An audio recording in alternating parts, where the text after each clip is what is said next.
I don't know if you've all returned to the city for work by the time I upload this podcast, but for me, that time is almost here. This is my third recording attempt. The previous two times, I'd open my recorder, speak for about 2 minutes, and then just cry. There hasn't been a single time I've left home without crying. As I'm recording this, it's almost 5 p.m. in my hometown. The afternoon sun is so beautiful, golden, and warm, shining into my house. I don't know how to describe that image to you all, but it's the same no matter where I go. Whenever I see that golden afternoon sun or watch the sunset behind the mountains, I'll miss home, I'll miss my family. Right now, I haven't left home yet. I'm still here, just packing my luggage, getting ready to go. And I can't count how many times I've cried already. Do you know that feeling when you wake up around 4 or 5 p.m. and everything around you feels unreal? Like you don't know what year it is, what time it is, you don't even remember who you are. Have you ever felt that? The house I rent in Hanoi has a balcony, and it faces the sunset, which is really beautiful. So on some days, I'd sleep until the afternoon, wake up, look out at the balcony, and see the golden sun shining in. At that moment, I genuinely felt like everything around me wasn't real, and I couldn't remember what time period I was living in. I truly felt like I was waking up on my bed in my childhood room back home. I kept thinking I was still in middle school, after a late afternoon nap, getting ready, having dinner, then heading to class to prepare for gifted student exams. It would take a few minutes for me to remember. Oh no, I'm not mom's little one anymore. Now people call me Thai En Hung or Thuen. I've already arrived in Hanoi and I'm truly grown up now. At times like that, I don't know how to describe it, but I feel happy that I've grown up, yet also a bit deflated.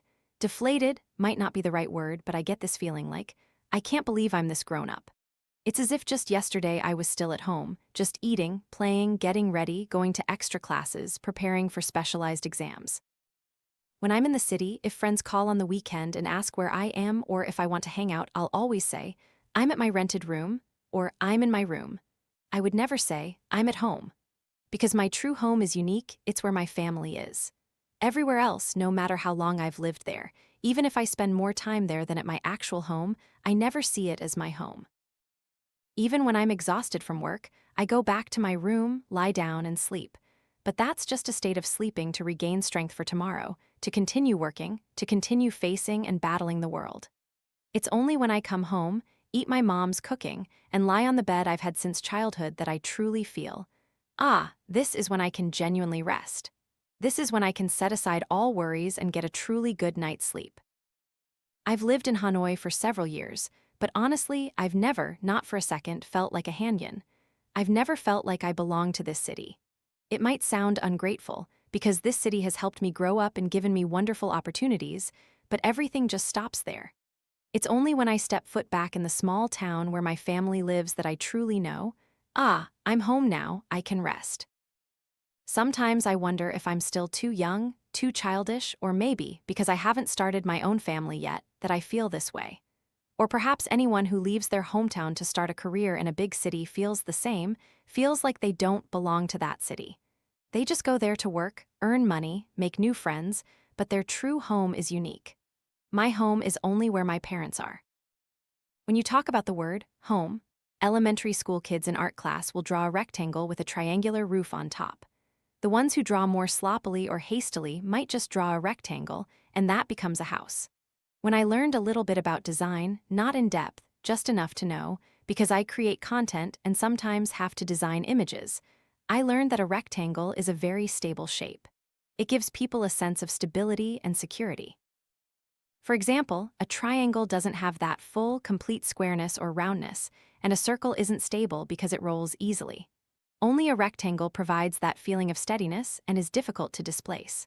From the time they were tiny, kids drew pictures like that. But when I grew a little older and started leaving home to explore my own world, I realized that when it comes to home, it's not just a noun anymore, it's also an adjective. Home isn't just a place where my family, my siblings, my parents live. Home also contains love, care, sacrifice, protection, and attachment. Sometimes, home doesn't necessarily have to be the place where I live frequently or where I grew up. Home can also be anywhere I find peace, security, and acceptance. It doesn't necessarily have to be something tangible, built with concrete and steel. Sometimes, home is just a point of support, an anchor in my mind. And when I think of it, I feel, yes, that's where I belong. Every time I think about it, I feel peaceful. Back around 2014-2015, there was a very popular advertisement for homemade yogurt delicious like homemade. After that, slowly, everyone started marketing things like home-cooked meals, homemade fresh milk, homemade cakes, anything with the word home in it. Now that I'm older, I understand that the word home makes people feel much safer and cozier. When I'm away from home, just seeing anything related to my hometown, my family, my loved ones, I automatically feel a much deeper connection and fondness for it. Both my mom and dad are from Ha Tin. Back then, there was a term called thot lai, escaping emigrating, referring to people from the north going south to start a career. My parents moved from Ha Tin to the south, to the Central Highlands to make a living. For about 2 or 3 years, my family would only return home once. Because in the early 2000s, young couples moving south to start a career were very poor, everyone. And every time they went back home, it was extremely expensive.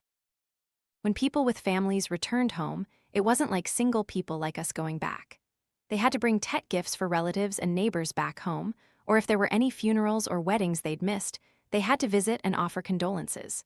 Back then, every trip home felt so difficult because the roads were long, transportation wasn't developed, and it involved long bus rides. Some people who escaped to the south for decades couldn't even manage to return home once. I was just a tiny child then, and I always wondered why my mom cried every time we left our hometown. It wasn't until much later, when I grew up and moved away to live and work, that I understood how bitter the feelings of someone leaving home truly are. And that's me, born in this era. I still get to return home to see my parents several times a year. When my uncle wanted to go south to start a career, my maternal grandfather had already passed away. So my grandmother had to sell all their house and land, take that money, and follow my uncle south to make a living. From then on, whenever my mom or my uncles and aunts returned home, they wouldn't stay in my grandparents' old house anymore, but at a relative's house. That afternoon, when my mom stood in the middle of the rice field in our hometown, it was around June or July, so the rice had already been harvested, leaving only straw in the fields. The sun was starting to set behind the mountains. People were leading their buffaloes and cows home along the road, and children playing in the fields were also heading back. Sunset behind the mountains, birds flying to their nests, people going home. Only my mom stood there, forlorn in that field, looking towards her old house. Looking at the house where she had grown up with her siblings and her parents, but now it no longer belonged to her. My maternal family's house had been sold to someone else. I stood behind my mom and watched tears stream down her face. That scene haunted me forever, making me wonder what it would be like to have no home to return to.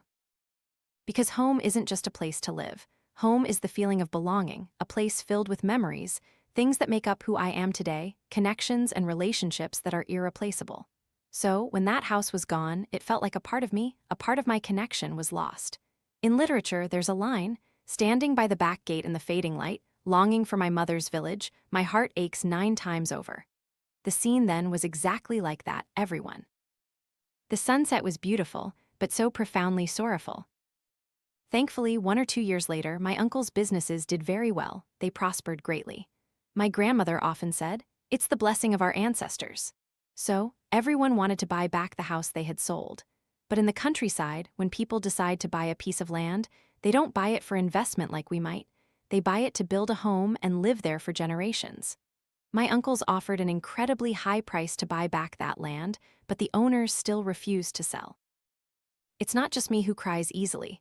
I see that everyone in my extended family, we're all wet jackfruit garden landlords, you know? Everyone is emotional, everyone cries easily. At our big family gatherings on my mother's side, whenever that piece of land in our hometown is mentioned, whenever that scene comes to mind, my uncles, my aunts, my mom, and my grandma, everyone gets teary-eyed. Every time that happened, my eldest uncle would say, "Well, it's a pity, but what's done is done, we have to accept it." My uncle said that there are times when you make a decision, you know for sure you'll regret it later, but that was the best decision you could make at that time. Because back then, we didn't have many choices. If we hadn't made that choice, things might be much worse now. So you can't stop the feeling of regret, but don't feel remorse or torment yourself over it. Sometimes, suddenly, I realize that adult life is often very difficult, everyone. A long time ago, I can't remember where I heard this quote. I think I read it in a Doraemon story. It said, "Middle-aged people are truly pitiable, because behind them, there's no one left to lean on, and they still have to worry about and protect many others." The pressure of life weighing on their shoulders increasingly makes them irritable and unable to find joy as they once did. In just a few more days, I'll have to go back to Hanoi to study and work again. I don't think I'll ever get used to this feeling. I'll never get used to not crying or missing home when I have to leave. Every time I leave home, I cry. Every single time, without fail. I don't know how to properly describe it to you all, but it's like this. My house is about 50 km from the airport, so there's a shuttle bus to take me there. About 2-3 hours before I board that bus, all the packing is done. I've said goodbye to my grandmas, my uncles, my aunts, we've talked. I've hugged my mom, everything is done. Those remaining 2 or 3 hours are spent just sitting blankly on a chair, waiting for the departure time. It's not that there's nothing left to say to my family, but rather, I just don't know what else to say. If I pull out my phone to play games, I can't play anything. At that moment, I just feel empty, incredibly hollow and blank. I don't know what to do, don't know what to say to my mom, and I just count every second and minute passing by like that, until there are about 30 or 15 minutes left. That's when panic sets in and emotions burst open as I realize I truly have to leave home now. Now I'll be flying to a far-off city, living, working, forcing myself to be an adult, having to leave my mom for a while until summer when we'll meet again. It's at those moments when everything just overflows and I run back to hug my mom, crying and crying. There's nothing to say, I don't know what to say. And then, during the shuttle ride to the airport, I'll cry. Every single time, it's like that. I might seem a bit delicate and girly, right? But I'm also someone who really loves to venture out and explore the world. I like to travel around. I want to explore the world, go to different places, discover what the world has to offer to broaden my life, to expand my own world. But at the same time, I also want to come home and be with my loved ones.